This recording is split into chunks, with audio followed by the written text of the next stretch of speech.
Assalamualaikum warahmatullahi wabarakatuh. Waalaikumsalam warahmatullahi wabarakatuh. Ya, kita sudah sampai materi ke-5 ya, pertemuan ke-5. Ini kita bahas yaitu tentang bahan ya, bahan kosmetika. Jadi, nanti sedikit kita singgung bagaimana merancang suatu formula kosmetika dari bahan-bahan kosmetika yang sudah kita ketahui ya, apakah bahan tersebut boleh digunakan atau tidak. Ya, mungkin saya tanya ke Anda dulu ya, suatu produk ya, produk farmasi yang bermutu, aspek pertama itu apa, Dek? Aspek pertama yang penting diutamakan itu apa?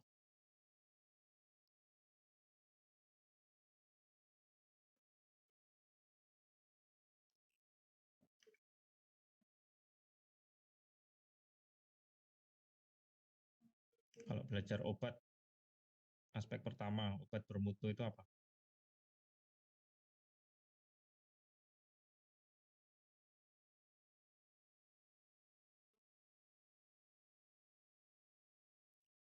Ada yang mau jawab?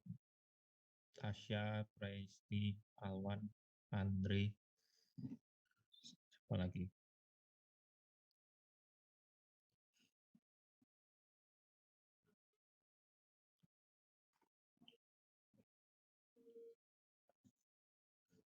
Apa itu obat? Sesuai dengan kompetensi dia nggak, Pak? Sesuai dengan persyaratan yang udah ditentukan gitu, Pak? Ya, apa ya? Aspek apa? Aspek apa? Yang pertama dipentingkan.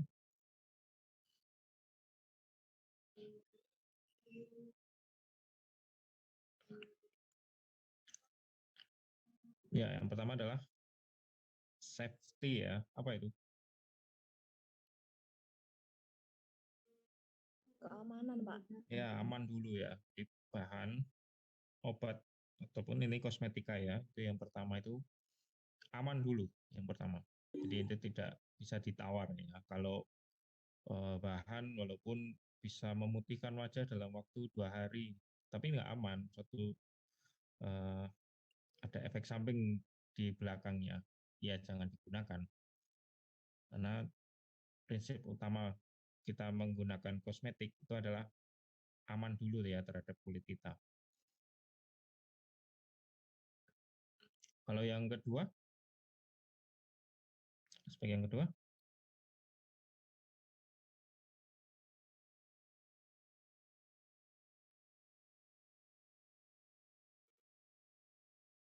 habis safety, ini selalu saya ulang-ulangi ya. Entah itu Anda juga dapat di kuliah yang lain, tapi prinsip dalam pembuatan suatu produk farmasi itu ada yang pertama safety, kemudian yang kedua apa? Efikasi, Pak. Ya, efikasi artinya Berefek. ya berefek. Nah, dalam hal ini kosmetika, tentu saja efeknya bukan untuk terapi ya, tapi sebagai misalnya apa, pembersih, kemudian bisa pencerah, atau untuk melindungi dari sinar UV atau menutupi. Nah, itu efikasinya, seberapa efektif dia memiliki manfaat tersebut, tergantung fungsinya bahan masing-masing. Kemudian yang ketiga, safety, efikasi.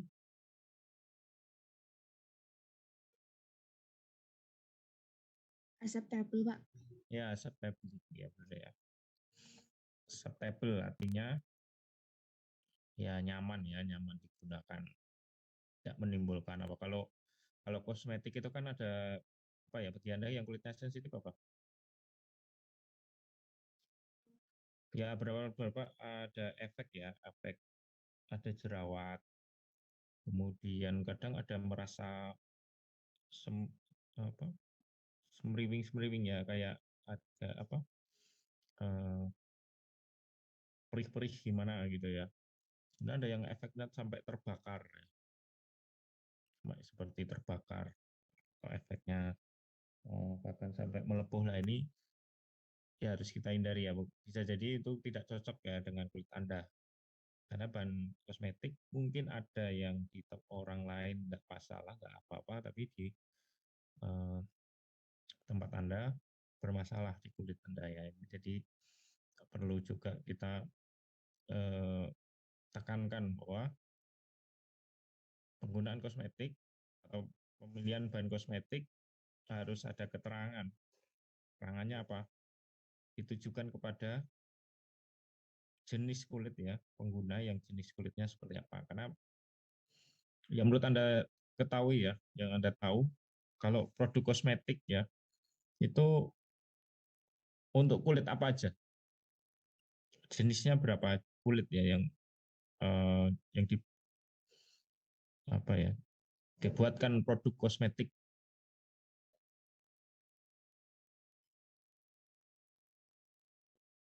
Ya, yang pertama adalah kulit kulit normal ya, kulit normal. Normal ini bisa jadi berminyak juga enggak, kering juga enggak. Jadi ya di tengah-tengahnya. Apakah kulit Anda ini termasuk berminyak atau kulit Anda termasuk kering atau di tengah-tengahnya, Anda bisa dicek masing-masing ya. Oh, saya kok kadang berminyak ya, kadang kering ya, bisa jadi memang perubahan ya. Ada yang kulit memang berubah, tidak tidak selamanya berminyak, tapi kadang-kadang juga enggak terlalu berminyak gitu ya. Jadi kadang berubah. Ada mekanisme tubuh sehingga eh, keadaan kulit juga berubah. Jadi itu juga nanti penggunaan kosmetika juga menyesuaikan. Ada yang satu wajah itu kulitnya beda-beda ya. Yang sering itu misalnya di bagian T itu misalnya di bagian hidung ini ya, hidung jidat apa ini eh, agak berminyak, tapi di pipi, kedua pipi itu kering. Ya, agak susah juga ya ini kulit apa ya ini namanya.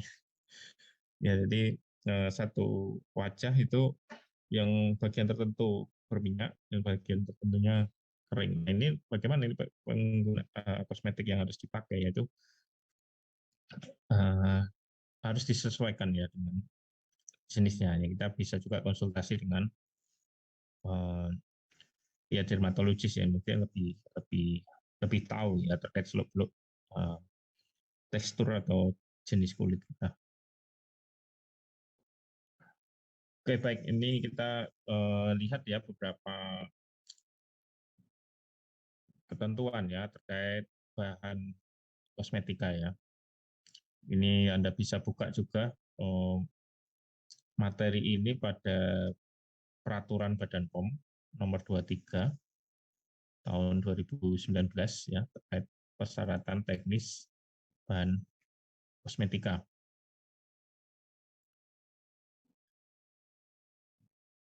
Nah, definisinya adalah bahan kosmetika sendiri itu merupakan bahan atau campuran bahan yang berasal dari alam atau sintetik atau bisa semi sintetik yang merupakan komponen kosmetika, termasuk juga bahan pewarna, bahan pengawet, bahan pewangi, bahan tabir surya. Kalau yang disebutkan di sini, kenapa bahan pewarna, pengawet, bahan tabir surya ini biasanya ada hal yang perlu diperhatikannya. Nanti kita jelaskan di slide berikutnya ya. Bahan pewarna ya, bahan pewarna sendiri adalah bahan atau campuran bahan yang digunakan untuk memberi warna pada kosmetika. Ini bukan berarti kalau pakai bahan pewarna itu nanti kulitnya jadi berwarna, enggak. Anda pakai kosmetika kok sabun ya warnanya biru atau hijau, nanti kalau saya pakai kulit saya jadi hijau atau biru ya enggak. Mungkin kecuali kalau memang itu digunakan untuk menutupi ya, seperti lipstick atau apa itu. Iya, cuman kalau pewarna di sini kaitannya dengan untuk memberikan warna pada kosmetikanya, untuk produknya. Kemudian bahan pengawet. Dan bahan pengawet sendiri itu adalah bahan atau campuran bahan yang digunakan untuk mencegah kerusakan kosmetika yang disebabkan oleh mikroorganisme. Ya, biasanya yang sering mikroorganisme ya yang agak bandel itu bisa aja jamur ya, jamur. Kemudian ya bakteri ya, namun yang sering itu agak susah itu kalau jamur ini. Kemudian bahan tabir surya, bahan yang digunakan untuk melindungi kulit dari radiasi UV dengan cara menyerap, memantulkan, atau menghamburkan. Ini tergantung nanti jenis bahan tabir suryanya, apakah dia mekanismenya itu menyerap, memantulkan, atau menghamburkan. Nah, di dalam peraturan Badan POM sendiri atau tentang persyaratan teknis bahan kosmetika, ini ada beberapa hal yang perlu kita perhatikan karena di dalam peraturan tersebut ada banyak sekali ya, ada ribuan mungkin, ada bahkan lebih, ada 1.000 mungkin lebih bahan-bahan kosmetika ya, baik itu bahan pengawet, pewarna, bahan tabir surya, bahan tambahan juga, bahan tambahan yang lain. Ini diberikan ketentuan penggunaannya.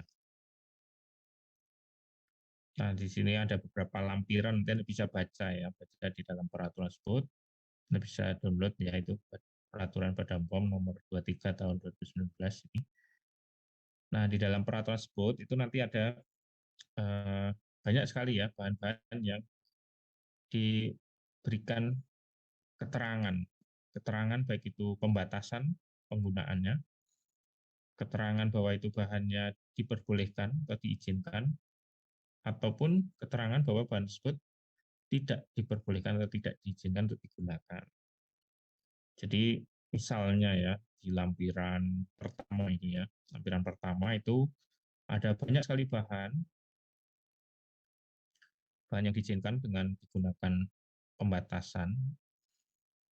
Nah, nanti Anda cari, oh bahan yang saya pakai ini ada nggak di lampiran 1? Kalau tidak ada, berarti saya harus cari di lampiran 2, 3, atau 4 ini bahan apa dulu. Kalau bahan pewarna bisa dilihat di lampiran 2. Ada nggak bahan saya ini di lampiran 2? Atau yang kalau dia jadi pengawet, ada nggak bahan saya ini di lampiran 3? Dan seterusnya ya. Kemudian juga ada nggak di lampiran 5? Bahan saya jangan-jangan ini malah bahan yang dilarang. Nah, bahan-bahan tersebut itu nanti namanya itu adalah nama generiknya lah, bahasa sederhana itu nama generiknya. Jadi kalau Anda beli bahan kosmetika, bahan bakunya, kok itu ada mereknya apa gitu ya, Anda nggak akan ketemu kalau nyari di lampiran ini, karena itu merek. Maka carilah di merek tersebut itu apa saja yang terkandung di dalam bahan tersebut, atau biasanya dia menyertakan merek, kemudian ada keterangannya bahan yang terkandung. Nah, disitulah kita bisa mencari apakah bahan yang terkandung di dalam satu produk atau bahan baku itu masuk nggak di dalam lampiran Badan POM. Kalau masuk, dia masuk di mana? Di lampiran 1, 2, 3, 4, atau bahkan 5. Nah, kalau nggak ada gimana? Misalnya nggak ada, ini bahan saya kok nggak ada ya di lampiran 1, 2, 3, 4, 5, ini nggak ada. Terus gimana kalau nggak ada?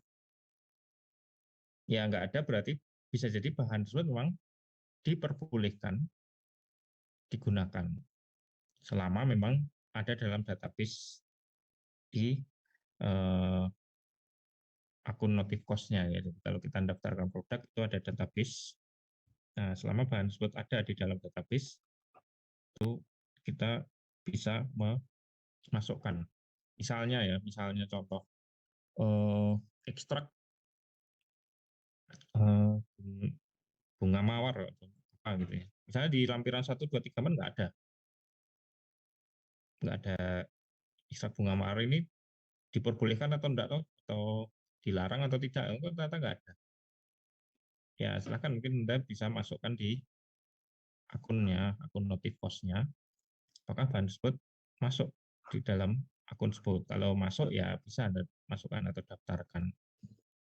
Karena ada beberapa bahan yang memang umum digunakan, misalnya minyak minyak kelapa, minyak zaitun. Untuk apa itu biasanya? Ya untuk eh, pelembab atau bisa untuk bahan baku sabun. Minyak kelapa sawit juga ada.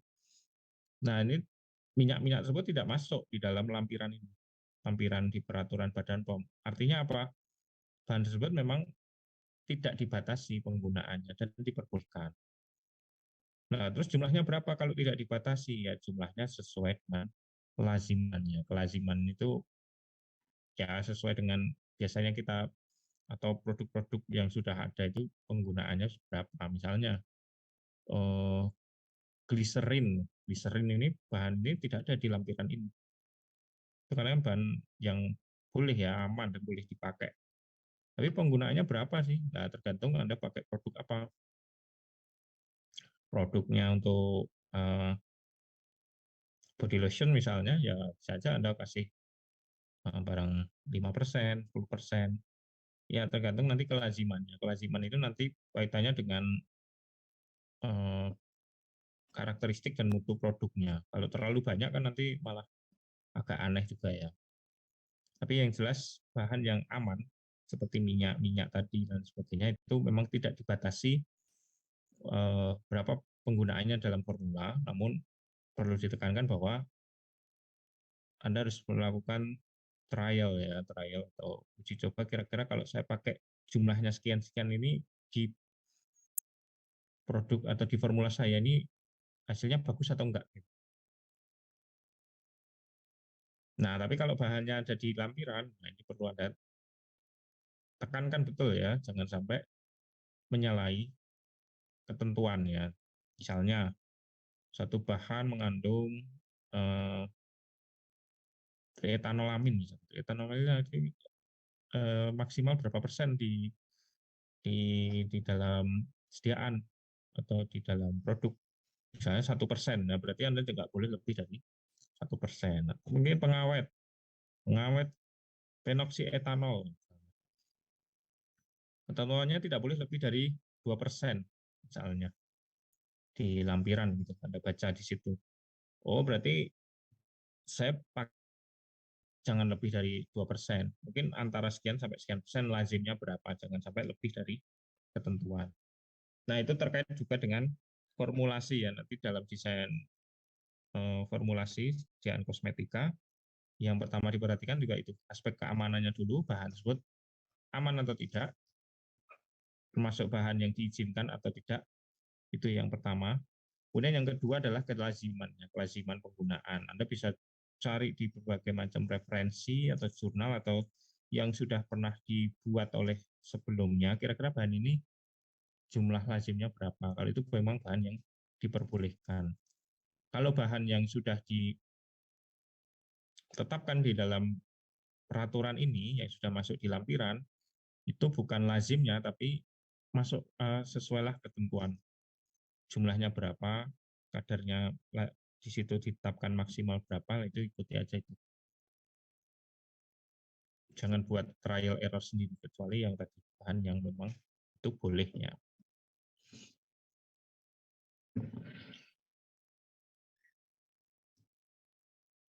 Nah, di sini kenapa kok peraturan ini juga perlu ini kan ya, diperhatikan ya, karena ini kaitannya dengan keamanan tadi ya, keamanan aspek utama yang dan pertama ya dalam pembuatan sediaan kosmetika. Nah, pelaku usaha wajib juga menjamin kosmetika, baik itu yang produksi dan diedarkan dari dalam negeri atau mungkin yang diimpor itu harus memenuhi ya persyaratan teknis bahan kosmetika kaitannya dengan keamanan, kemudian pemanfaatan, kemudian juga mutunya. Mutu ini mutu baik itu bahan maupun nanti produk jadinya. Nah, dalam keamanan nanti bisa disertakan ya, sertakan dari referensi ataupun uji laboratorium. Uji laboratorium ini uji apa kalau keamanan? Ya, mungkin bisa jadi kadar ininya, mikrobiologinya, atau mungkin logam-logam mengandung logam yang berbahaya enggak, merkuri atau apa, itu juga bisa ditekan.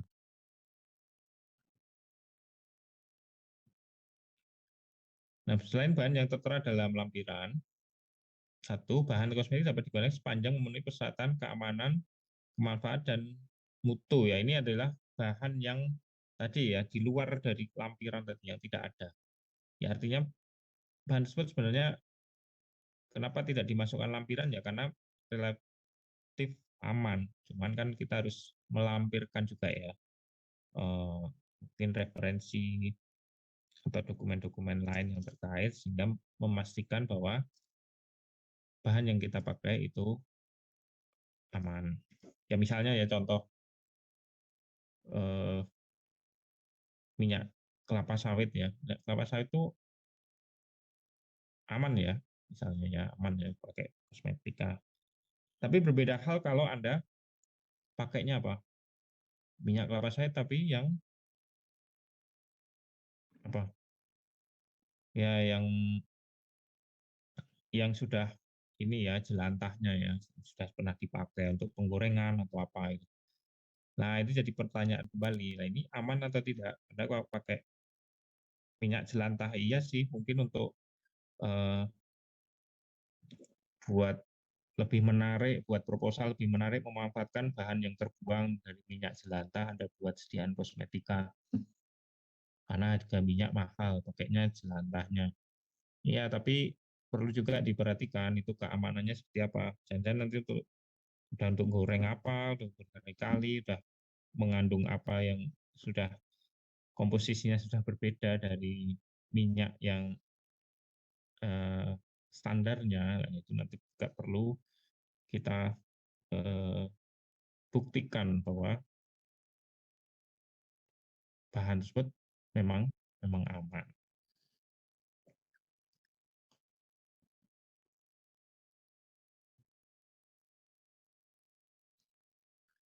Oke, baik. Mungkin saya mau tanya aja ke Anda ya. Anda pernah ya penelitian atau mungkin pernah buat suatu isi terkait dengan pembuatan produk ya, entah itu produk kosmetik atau obat tradisional. Dan khususnya yang kosmetik ini mungkin saya tanya, ada produk atau hasil penelitian suatu seorang ya pakai ekstrak bahan alam, ya, ekstrak bahan alam. Kemudian dia menguji ya berbagai macam uji aktivitasnya. Nah, kira-kira ekstrak ini bahan alam ini itu apakah bisa kita klaim ya manfaatnya itu dalam produk kosmetik kita? Misalnya untuk antioksidan gitu misalnya atau untuk apa ya misalnya mengobati luka misalnya. Kira-kira boleh nggak kita klaim itu ya di dalam produk kosmetika kita?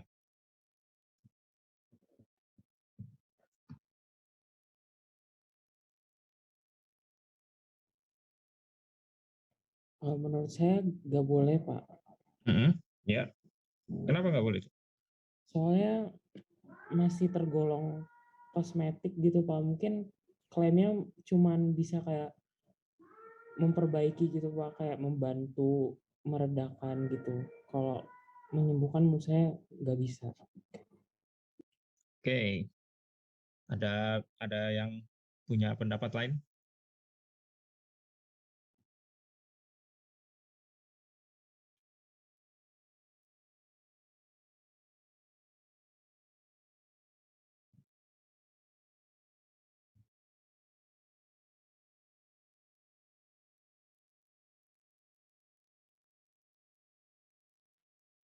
Ya, ini juga masih ini ya, apa, hmm, antara keinginan kita ya yang mungkin meneliti dengan apa yang terjadi di lapangan. Ini memang kita harus perlu banyak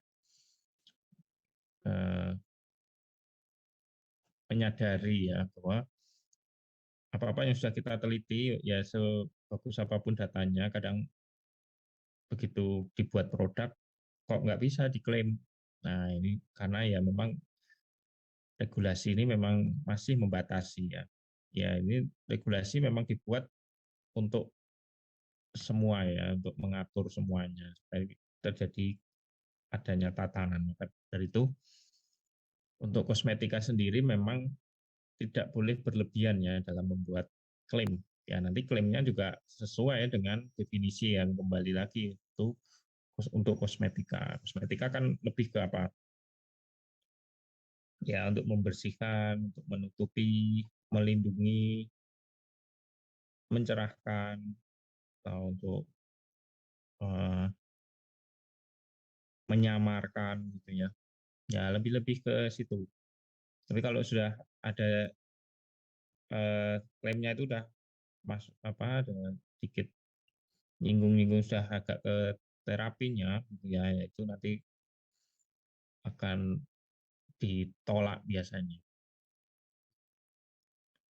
Nah, sehingga untuk bahan kosmetika, terutama tadi yang Anda menggunakan ekstrak bahan alam, biasanya kalau produk kosmetika yang sudah ada di pasaran, ini hanya sebagai gimmick aja ya. Gimmick tahu ya? Gimmick itu suatu yang mungkin ada ya, jumlahnya di situ ada, tapi tidak signifikan. Namun orang diberikan pemahaman bahwa oh ternyata di dalam produk tersebut ada bahan alami ini ya. Bahan alami ini nanti sangat apa ya, bermanfaat untuk tubuh. Nah, ini kadang iklan ya kadang berlebihan ya, tapi memang itu hal yang memang dilakukan untuk menarik orang.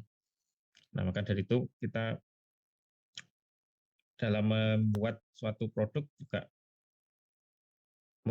menambahkan ya bahan-bahan tadi itu tidak serta-merta bisa mengklaim ya, namun kita bisa menggunakannya dari sisi yang lain ya untuk sebagai menarik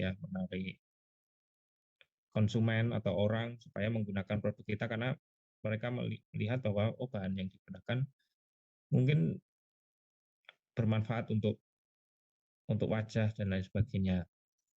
Tapi kan kita sebenarnya di situ hanya sebagai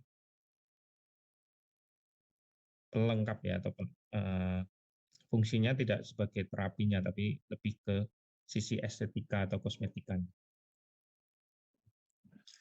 Oke, kita lanjut lagi ya di beberapa tentuan ya. Nah, ini ada contoh ya, contoh bahan pengawet ya ini. Bahan pengawet di ASEAN dan Uni Eropa ini seperti paraben ya, itu isopropil paraben, isobutyl paraben, dan bensil paraben ini telah dilarang. Dilarang biasanya ada efek jangka panjang yang sudah diteliti, kemudian untuk komite ini diputuskan ya untuk tidak boleh digunakan. Namun kebijakan tiap-tiap negara itu kan berbeda. Nah, di Indonesia sendiri untuk hal ini itu masih diperbolehkan, tapi ada ketentuannya.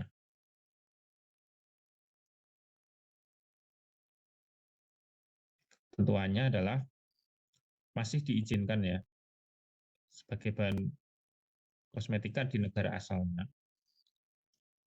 Kalau itu mungkin produk yang impor dan tidak bertentangan dengan persyaratan bagaimana tercantum dalam lampiran 3. Jadi kita melihat suatu bahan kosmetika ini tidak hanya boleh atau tidak boleh, ternyata di ASEAN, di Eropa kok ini udah nggak boleh, tapi kok di Indonesia boleh.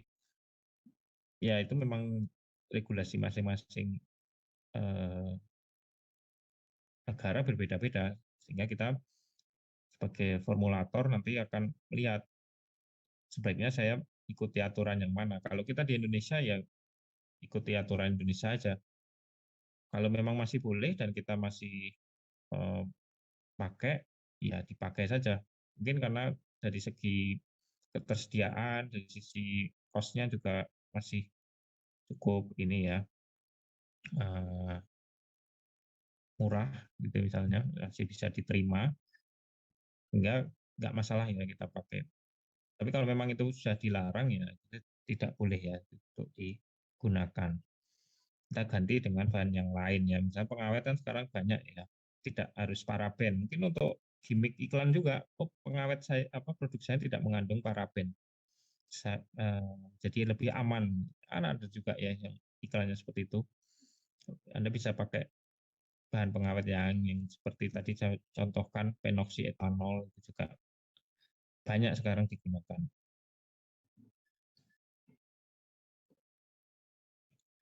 Nah, kemudian ini ada juga ketentuan.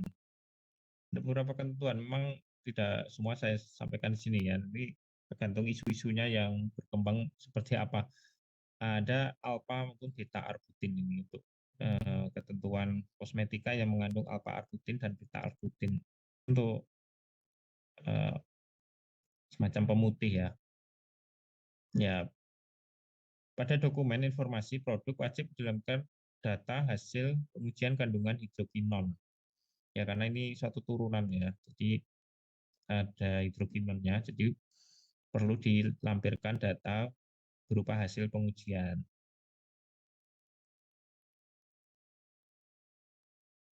Nah, sehingga nanti kita perlu melakukan uji ya, uji kandungan tersebut nanti dilampirkan dalam dokumen informasi produk. Dokumen informasi produk kemarin apa contohnya? Kalau ini apa ini nanti?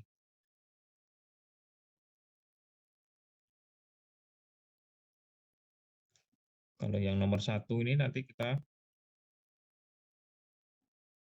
buat di dokumen informasi produk yang apa namanya? Ya, dokumen mutu produk ya, ini jelas ya, sertifikat analisis kosmetika, itu artinya produk jadinya, produk jadi yang kita buat, itu diujikan, kemudian kita lampirkan ya, dalam hasil pengujian itu adalah hasil pengujian kandungan hidrokinon, jangan sampai ini dilewati ya pengujian ini wajib untuk produk Anda yang mengandung alfa arbutin atau dan beta arbutin. Ini banyak ya sekarang produk-produk ini, jadi Anda waspada juga ya ini. Bisa jadi ada kosmetika yang menggunakan bahan ini, tapi berlebihan, melebihi ketentuan. Anda pakai kok ini cepat sekali ya, kelihatan sekali ya, muka saya lebih cepat cerah ya, tampak putih ya. Oh ini ada alfa arbutin, Anda nggak sadar alfa arbutin kan salah satu turunan dari hidrokinol, jadi sempat ada pembatasan ya penggunaan itu. Nah, ternyata setelah dicek, oh memang terkandung jumlah alfa arbutin namun melebihi ketentuan. Nanti ketentuannya bisa Anda baca juga di lampiran ini. Berapa sih ketentuannya? Saya juga nggak hafal ya ini. Ya, karena pembuatan kosmetika ini selain ini ya, pelanggaran itu selain dari dia nggak punya izinnya, nomor notifikasinya palsu, juga dia itu semua legal namun dokumennya ini dipalsukan pada produknya. Produk itu tidak sesuai dengan dokumen yang dilampirkan. Nyata produknya itu mengandung bahan yang persyaratan penggunaannya itu dibatasi, namun dia melebihi batas tersebut. Ya mungkin harapannya bagi produsen biar kelihatan lebih berefek, tapi ternyata melebihi ketentuan. Itu perlu ini waspada. Ini banyak. Kalau Anda lihat di YouTube atau apa ya, yang review kosmetika yang dulu pernah sempat ramai itu menguji kandungan bahan yang dibatasi itu. Oh ternyata malah melebihi ketentuan. Ini sebenarnya juga pelanggaran yang terselubung juga. Kasihan ya nanti customer kita yang memakai setiap hari dalam jumlah yang mungkin sering ya takutnya nanti ada efek di kemudian harinya. Nah ini adalah sanksi-sanksi yang mungkin diberlakukan ya bagi pelanggar ini produsen ya, berupa mungkin peringatan di sini paling ringan hanya dikasih peringatan saja. Dan ada larangan mengedarkan kosmetika jangka waktu setahun. Nah, cukup berat kalau ini ya. Ditarik kosmetika dari peredaran juga berat ya, dimusnahkan. Penghentian kegiatan produksi, pencabutan nomor notifikasi, dan penutupan sementara akses untuk notifikasi. Nah, ini semua tergantung berat ringannya ya, pelanggarannya ya. Saya juga nggak tahu ya, beratnya itu yang seperti apa. Itu harus dibuktikan juga ya ini dalam berita acara ya, bahwa pelanggaran yang dilakukan ini sudah tingkatannya minor atau mungkin kritikal ya. Ya kalau sampai dia memalsukan nomor notifikasi ini juga agak ini. Misalnya dokumennya nggak lengkap, ya ini paling peringatan tertulis. Dokumennya tadi nggak lengkap. Tapi kalau sampai dia menggunakan produk-produk yang dilarang, mengedarkan produk tanpa nomor notifikasi, nah itu pelanggarannya lebih berat.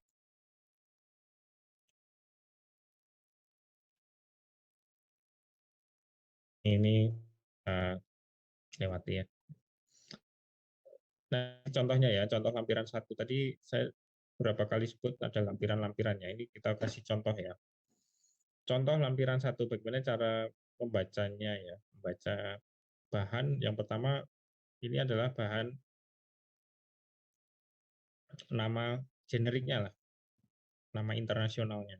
Ini bukan merek ya. Ini nama generiknya lah. Internasional nomenklatur kosmetik ingredient atau kita singkat INCI. Nah, di sini ada tanda merah yang di bulat. Nah, di situ ketara nama bahannya apa, kegunaannya untuk apa, kemudian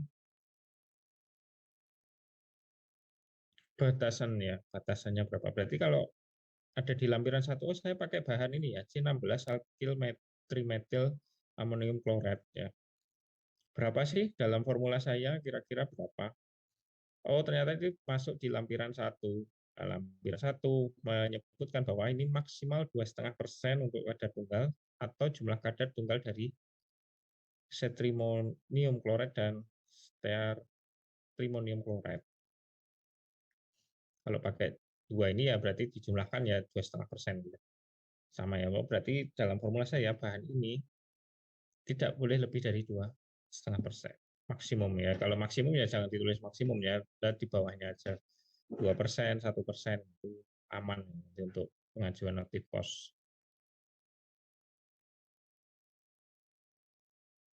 Nah, kemudian juga ini ya contoh masih di lampiran 1 itu ada kondisi penggunaan dan peringatannya harus dicantumkan, misalnya kontak dengan mata, jauhkan dari anak. Ini lebih ke penanganan dari bahannya.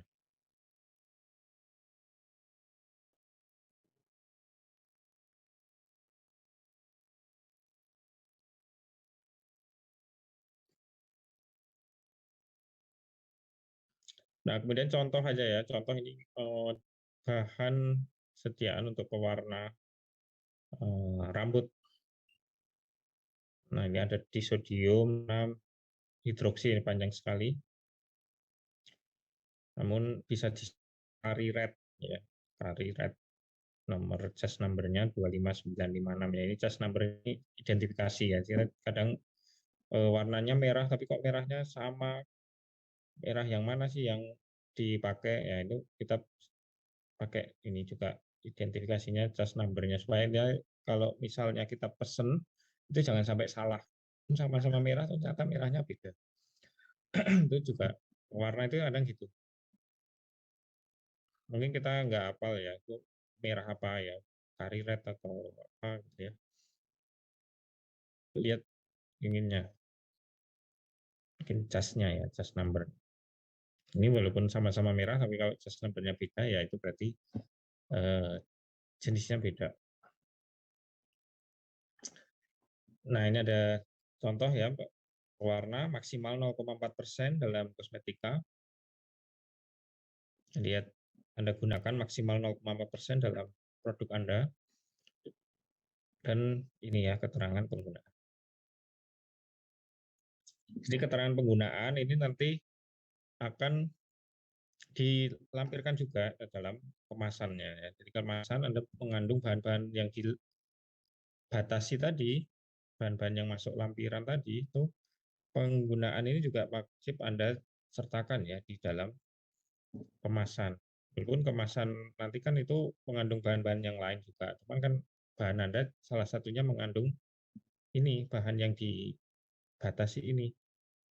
Nah, maka juga perlu ditambahkan keterangan dalam penggunaan supaya nanti orang juga hati-hati ya dalam menggunakan produk tersebut. Misalnya ya pakai sarung tangan, jangan untuk bulu mata ya, berarti nanti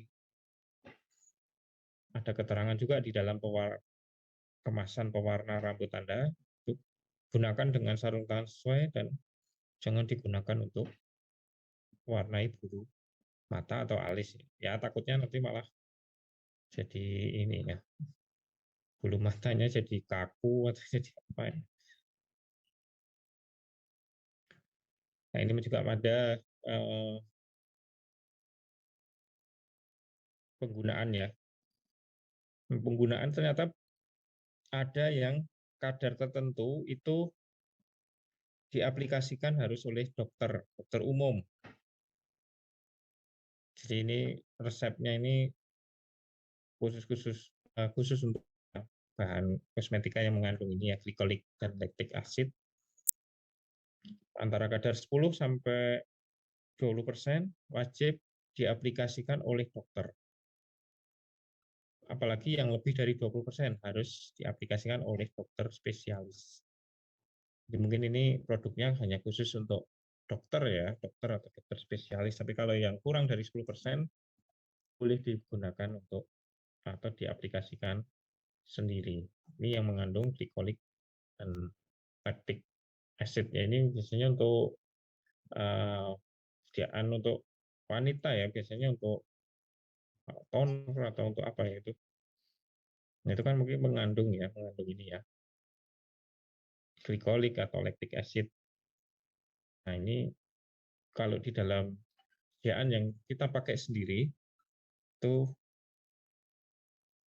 atau dipakai oleh konsumen sendiri, gunakan kadar yang kurang dari 10% total. Kemudian pH di atas sekian ya, karena mengandung ini ya. Takutnya kalau terlalu rendah ya itu malah jadi, tidak cocok ya, begitu untuk kulit maupun kestabilan dari bahannya. Nah ini ada contoh, ini banyak sekali contoh dan ini Anda bisa baca ya, karena ada ratusan ya nama bahan di lampiran satu ini, dan itu masing-masing bahan ada keterangannya. Nah keterangan ini nanti kita gunakan sebagai acuan dalam formulasi dan juga acuan dalam menuliskan keterangan penggunaan di kemasan. Oke, mungkin kita lewati saja ya. Mungkin sampai sini ada pertanyaan? Saya udah ngomong agak lama, jadi mungkin agak capek. Puasa itu kalau ngomong terus ini ya cepat capek deh. Mungkin gantian Anda jadi apa yang memberikan tanggapan atau mungkin ada mau disampaikan?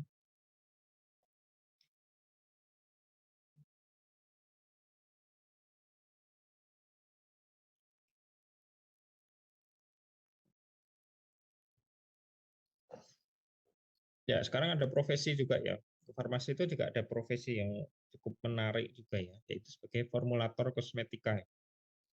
Jadi formulator kosmetika sendiri ini ya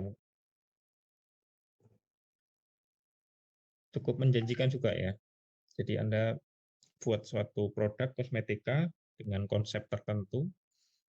Kalau produk tersebut ternyata diterima dan juga nanti booming ya, Anda selain dapat mungkin penghasilan bulanannya ya dari gaji bulanannya sebagai formulator, juga dari patennya ya, dari royaltinya ya, tergantung nanti perjanjiannya. Nah, karena perusahaan-perusahaan kosmetika baik itu yang kecil atau menengah ini mungkin mencari ya talent-talent yang baru ya, yang bisa atau tertarik untuk mendalami pengembangan sediaan kosmetika. Karena sediaan kosmetika nanti berkembang ya, produk itu datang pergi bentuknya juga kadang berbeda dengan kemasan berbeda. Nah, ini jadi tantangan ya bagi formulator untuk menciptakan sesuatu yang baru ya, berbeda dari kompetitor yang lain. Ini sangat menarik.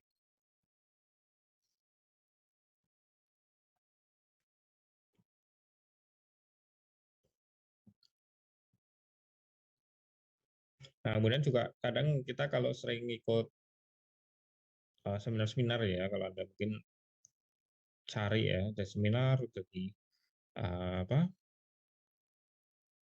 terkait dengan kosmetika ya, baik itu dari kumpulan para orang yang berkecimpung di bidang kosmetika, itu ada nanti update terbaru, misalnya bahan-bahan terbaru, bahan-bahan aktif yang baru untuk pencerah misalnya, atau untuk pemutih gitu ya, yang mungkin belum banyak ya dibuat produk di sini.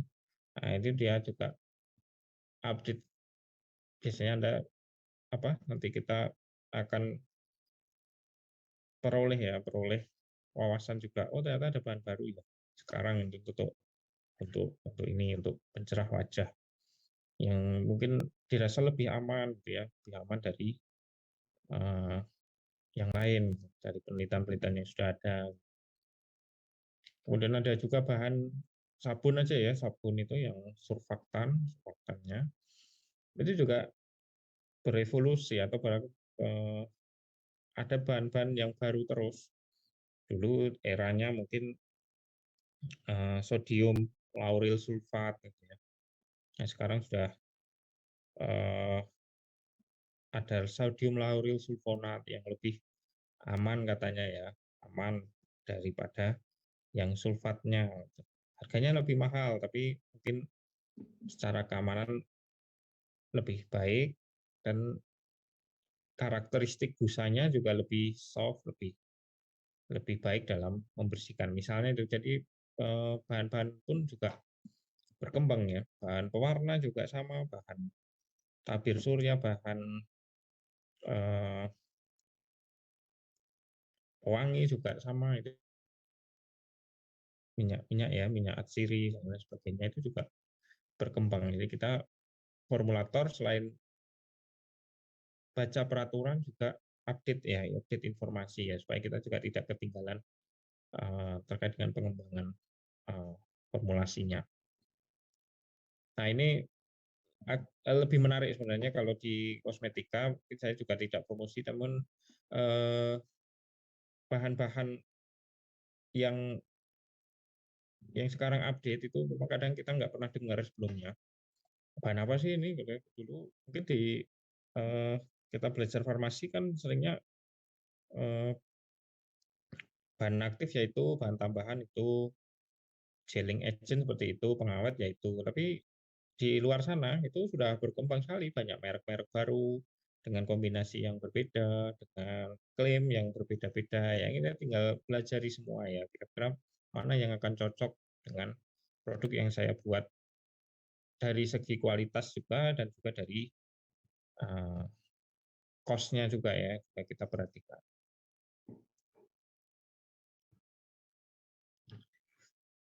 Nah, ini ada contoh ya, contoh lampiran 2 ya. Tadi lampiran 1 sudah, ini contoh lampiran 2. Nah, ini adalah bahan pewarna yang diizinkan.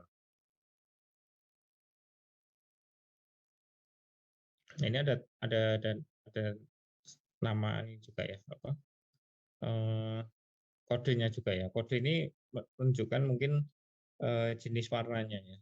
Jenis warna sama-sama black, tapi kalau kodenya beda, yaitu nanti birunya beda atau hitamnya beda. Kayak Anda lah ini ya, kalau cat ya, Anda perhatikan aja mobil-mobil itu ya. Mobilnya Honda, mobilnya Toyota warnanya sama-sama putih. Tapi putihnya beda. Putihnya Honda sama putihnya Toyota itu kalau dijejerkan itu putihnya beda. Ya karena apa? Ya mungkin catnya memang putihnya memang kodenya beda. Sama juga dengan pewarna kosmetik. Sama-sama hitam, tapi kalau kodenya beda ya berarti hitamnya juga beda. Ada yang hitamnya terlalu pekat, ada yang agak keabu-abuan, ada campuran warna apanya itu. Nah, itu tergantung kodenya. Jadi kita pakai kode yang mana jangan sampai salah, karena kalau salah produk kita itu nggak seragam. Oh kemarin kok warnanya hitamnya kayak gini kok sekarang ganti ya, hitamnya nggak sama dengan sebelumnya karena kita mungkin salah menerima bahan yang ternyata kodenya berbeda walaupun dilihat secara visualnya sama-sama warnanya hitam ya, walaupun kita nggak buta warna pun sama melihatnya itu mungkin sama, tapi setelah dibuat produk dijejerkan itu oh ternyata ada bedanya walaupun sama-sama hitam, sama-sama biru.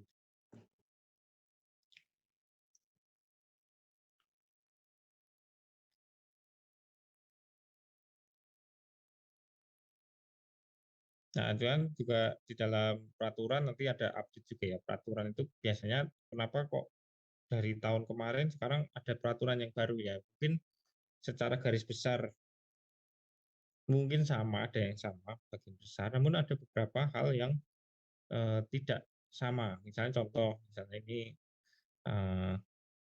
produk namanya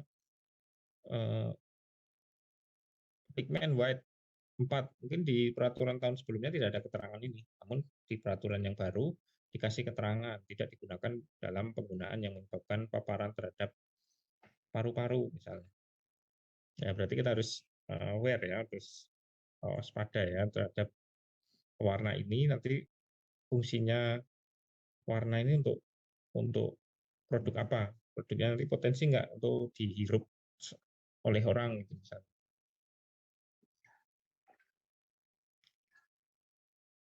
Nah, ini contoh lampiran 3 ini terkait dengan pengawet ya, pengawet yang diizinkan ini juga Anda baca banyak sekali ya jenis pengawet dan juga berapa kadar yang diizinkan di situ. Nah, misal contoh ya di peraturan tahun 2015 ini ya, seluruh produk jadi yang mengandung formaldehid, pengawet atau bahan-bahan lain dalam dan yang melepaskan formaldehid dengan kadar lebih dari 0,05% harus diberi label mengandung peringatan mengandung formaldehid. Nah, ternyata berubah kata-katanya di dalam peraturan yang baru ya, menjadi misalnya seluruh kosmetika yang mengandung formaldehid atau bahan-bahan lain yang lampiran ini yang melepaskan formaldehid harus mencantumkan label peringatan mengandung formaldehid jika kadar formaldehid dalam kosmetika lebih dari 0,05%. Sebenarnya kalau kita baca sekilas sama ya, mungkin bagi pembuat peraturan itu supaya tidak membingungkan ya, makanya kalimatnya kadang diganti. Walaupun kalau kita baca sekilas tampak sama.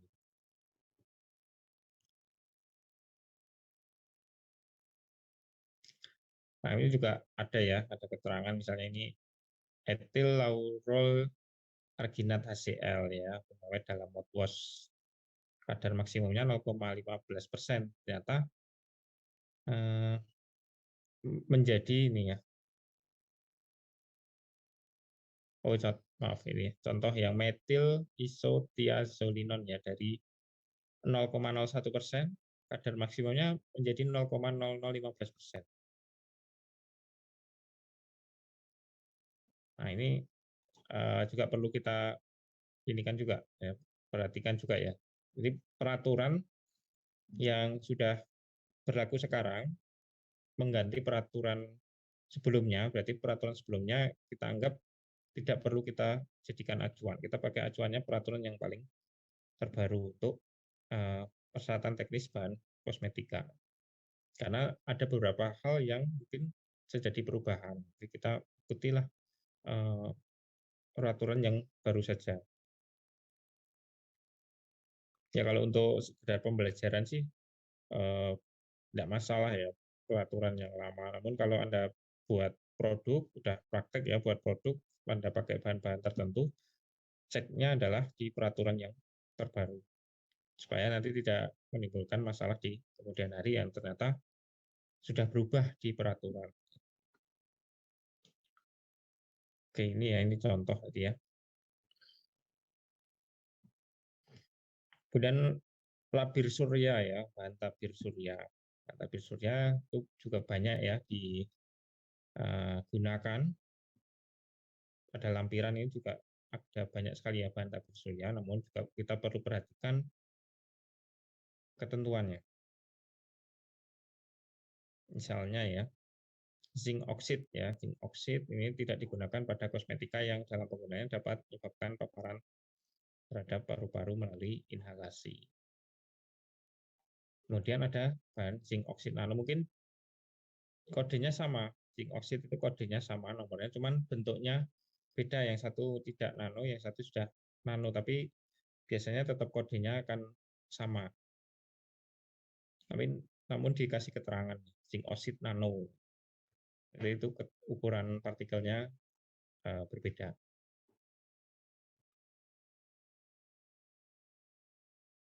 Dan juga ada perubahan ya, contoh perubahan kadar tadi ya sama dengan lampiran sebelumnya. Nah, kita ikuti di sini. Kalau maksimal 6% ya, maksimal saya terus dalam formula saya berapa? Ya silakan mau kurang dari itu silakan berapa? 1, 2, 3, 4, 5 itu ya silakan. Nah, produk yang Anda gunakan itu kan pasti sudah Anda uji. Oh, dengan kadar 3% itu sudah memberikan SPF yang cukup. Kenapa saya harus banyak-banyakin ya? Karena kalau terlalu banyak ya nanti dilihat juga stabilannya juga cost-nya lagi ya. Itu juga perlu diperhatikan. Jadi dalam pembuatan formula nanti kita selain memperhatikan bahan tersebut dilarang atau tidak, diizinkan atau tidak, juga jumlahnya itu juga nanti akan berpengaruh terhadap cost-nya ya, atau biaya produksinya. Kalau kita kasih maksimal semua, itu berarti jumlahnya kan banyak. Bahan-bahan ini, padahal bahan ini kan nggak tahu ya kita harganya ada yang mungkin mahal.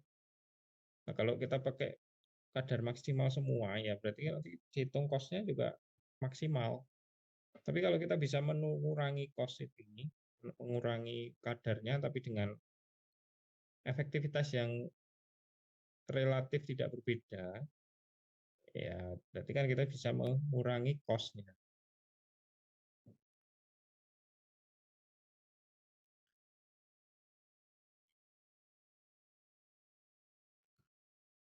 Nah, kemudian bahan yang tidak diizinkan, ya contoh ya, sulfanilamid dan turunan-turunannya ini dilarang juga ya. Kemudian ada merkuri, merkuri juga dilarang kecuali ada pengecualiannya. Ada bahan apa ini, bahan 44 dan 51 ya, Anda bisa baca di lampiran 3. Ada mungkin turunannya yang tidak dilarang. Kemudian ada penambahan, ada ketokonazol. Nah, ini contoh deoksiarbutin. Nah, ini juga dilarang. Kalau dilarang gimana? Ya berarti jangan dipakai.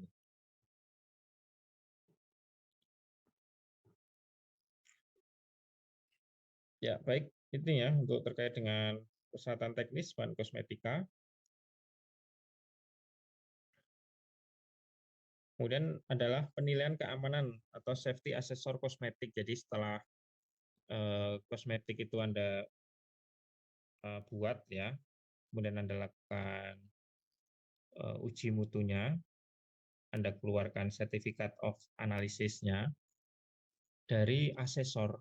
Asesor ini bisa jadi pegawai tapi independen, tidak ada kaitannya dengan pegawai di produksi maupun di pengujian. Itu melakukan safety assessment atau penilaian keamanan, melihat dari berbagai macam aspek. Ya, aspeknya apa aja ya? Kita lihat safety assessor ini dari aspek keamanannya, toksikologinya, perhitungan margin of safety-nya, kemudian memastikan penerapan GMP-nya, melakukan pengawasan mutu, monitoring efek samping, dan penanganan keluhan. Jadi sebelum dipasarkan ke konsumen, ini ada dokumen ya, dokumen menyatakan bahwa kosmetik tersebut aman, dinyatakan aman oleh safety assessor. Kalau dinyatakan aman dari mana? Ya dari pengujian, misalnya dari pengujian mutunya dulu, kandungan mikrobanya, kandungan logam berbahaya atau kandungan bahan berbahayanya harusnya tidak melebihi batas ya. Kemudian dari masing-masing bahan itu kan ada dosis paparannya. Dosis paparan nanti kita bisa hitung ya. Dosis paparannya ini termasuk aman atau tidak. Ini saya tidak mengajarkan ini ya dosis paparan, nanti itu mungkin di anu sendiri ya, di kuliah sendiri ya. Mungkin nanti kalau kita ada kuliah lanjutan atau mungkin Anda mau penelitian terkait dengan keamanan kosmetik lah ya, kita bahas ini ya, dosis paparan. Dosis paparan itu saya kasih gambaran gini. Misalnya Anda punya bahan baku ABCDE-nya. Misalnya ada minyak, ada pelembab, ada gelling agent, ada apa. Nah, masing-masing bahan ABCD itu nanti Anda hitung jumlahnya dalam formula itu berapa. Kemudian Anda hitung dalam sekali penggunaan atau 1 hari penggunaan. Misalnya itu untuk krim wajah, kira-kira orang menggunakan krim wajah itu berapa? Misalnya 1 gram, 2 gram untuk 1 hari. Nah, itu Anda hitung, misalnya 2 gram gitu. Anda hitung, jadi dalam 2 gram itu bahan A ada berapa, bahan B ada berapa, bahan C, D berapa. Masing-masing bahan itu kita hitung ininya, jumlahnya dalam 2 gram, kemudian paparan di kulitnya berarti berapa persen. Nah, paparan di kulit itu nanti ada berapa yang kira-kira terabsorpsi. Nah, nanti ada parameter keamanan seterusnya. Nah, dari situ nanti bisa dihitung batas amannya. Nanti ada setiap bahan itu ada batas keamanan. Namanya non-observed adverse effect level ya, NOAEL. Nah, itu ada berapa miligram per kilogram berat badan. Setiap bahan itu ada. Nah, dari setiap bahan Anda hitung NOAEL-nya berapa dibagi dari paparan yang masuk ke dalam kulit. Ya, masuk ke dalam kulit misalnya absorpsinya dari 2 gram yang terabsorpsi 20% ya, itu nanti dihitung 20%-nya dari berapa. Nah, ini dibagi dari NOAEL. Ketemu berapa? Kalau ketemunya lebih dari 100 atau 200 angkanya, itu produk dinyatakan aman. Nah, itu safety assessment dari perhitungan margin of safety seperti itu. Ya, nanti juga audit ya terkait dengan penerapan GMP dan pengawasan mutu. Selain itu, setelah produk dipasarkan, nanti kita awasi apakah ada keluhan selama penggunaan oleh konsumen. Nah, safety assessor ini ya untuk kosmetika ini farmasis ya, atau dermatologis, kedokteran ini juga bisa jadi safety assessor dan sudah mengikuti pelatihan. Ya, ini memang tidak harus ya, harus karyawan di perusahaan, namun bisa jadi organisasi yang independen. Intinya di dalam sebagai safety assessor itu adalah orang independen, entah itu dia internal perusahaan atau dia dari luar. Nah, dia akan nanti menilai keamanan ya. Jadi buat apa? Buat laporan ya, laporan keamanan dari satu produk X gitu ya. Saya buat laporan keamanan dari berbagai macam aspek tadi ya. Data-datanya kita hitungkan di situ, margin of safety, GMP, hasil auditnya itu kita lampirkan semua sehingga oke, ini produknya kita assessment aman atau tidak. Jadi kita ini ya objektif saja ya kalau sebagai safety assessor, kalau memang aman ya dinyatakan aman, kalau tidak ya tidak aman. Karena kita independen, tidak terkait dengan siapapun. Nah, tujuan kita adalah supaya produk ini tidak menimbulkan hal-hal yang tidak diinginkan di kemudian hari. Nah, ini contoh ya, contoh beberapa klaim yang mungkin bisa dimasukkan ke dalam produk kosmetik, ditambahkan dalam label. Misalnya nih ya, membantu menyamarkan. Ini nggak ada ya kisahnya menghilangkan ya, tapi menyamarkan ya. Kalau menghilangkan nggak boleh. Membantu menyamarkan noda hitam, melindungi kulit. Nah, ini berarti harus ada data mengandung bahan baku yang sebagai whitening tablet surya, didukung oleh referensi jurnal. Membantu mengurangi keringat. Tidak boleh menghilangkan ya, tapi mengurangi. Berarti ada uji klinis perhitungan jumlah keringat dan sniff test selama 24 jam ya. Berarti Anda harus melakukan uji ini. SPF 15 melindungi kulit dari sinar matahari ya. Berarti mengandung bahan yang melembabkan dan juga uji SPF dan juga uji efikasi ya, hydration test khususnya karena mengandung moisturizer. Kemudian membantu membunuh kuman penyebab jerawat. Jadi bukan menghilangkan jerawat tapi membunuh kumannya ya. Berarti harus ada bahan yang membunuh kumannya.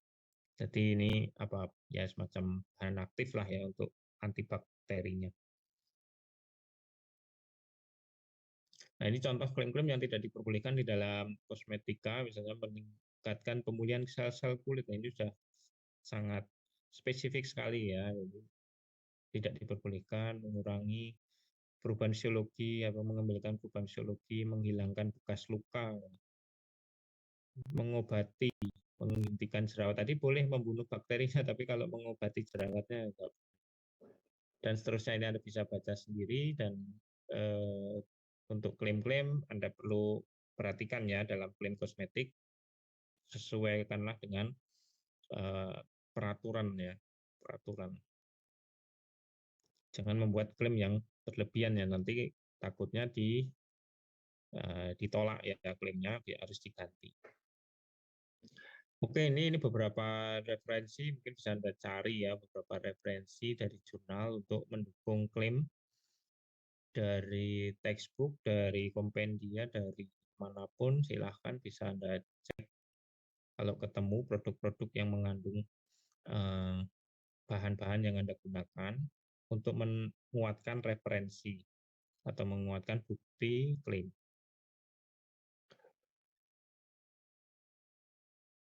Oke, itu dari saya.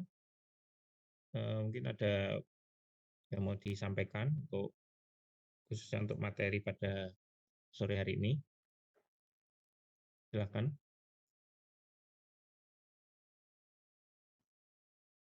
Ya, dalam kuliah ini saya tidak mengajari Anda untuk menghafalkan materi ya, tapi membuat ini ya, pola pikir atau menambah wawasan dulu. Oh, ternyata kosmetik ini caranya membuat formula itu kita harus perhatikan aspek keamanannya dulu. Saya harus melihat dari berbagai macam referensinya, mungkin juga dari peraturannya. Bahan-bahan yang saya pakai apa aja sih yang nanti mau saya pakai, Ya, berarti kan Anda harus dituntut banyak membaca ya, membaca referensi bahan, mungkin dari berbagai jurnal gitu ya. Kemudian Anda harus mencocokkan dari bahan tersebut, ini bahannya diperbolehkan atau tidak sih di dalam peraturan, jumlahnya berapa. Nah, itu kan yang saya apa ya istilahnya dorong itu ya. Kita juga tidak akan mengajari karena itu kan banyak sekali ya bahan. Tadi ada ratusan ribuan ya masing-masing satu-satu kan tidak mungkin kita bahas. Tapi kan di sini kita membentuk pola pikir ya, membuka wawasan dulu terkait dengan apa saja ya, ketentuan apa saja ya sebelum kita membuat kosmetika. Harus diperhatikan apa saja dulu. Jangan nanti kita sudah buat dengan rupa, ternyata bahannya dilarang ya. Ini kan akan merugikan ya.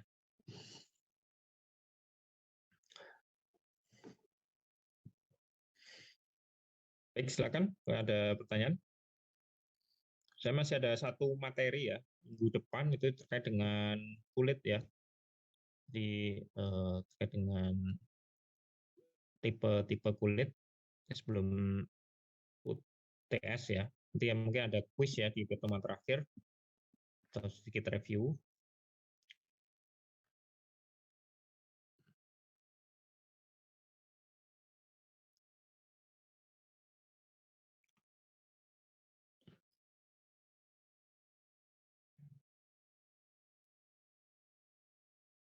Oke, tidak ada.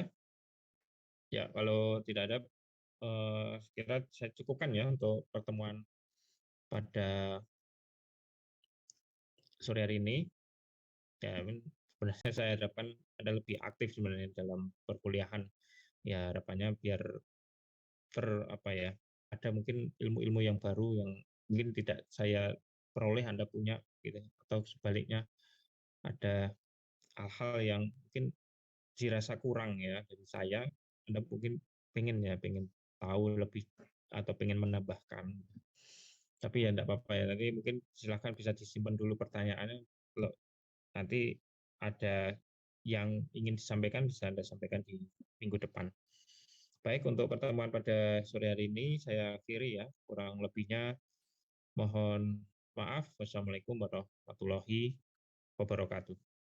Waalaikumsalam. Terima kasih Pak Ferry.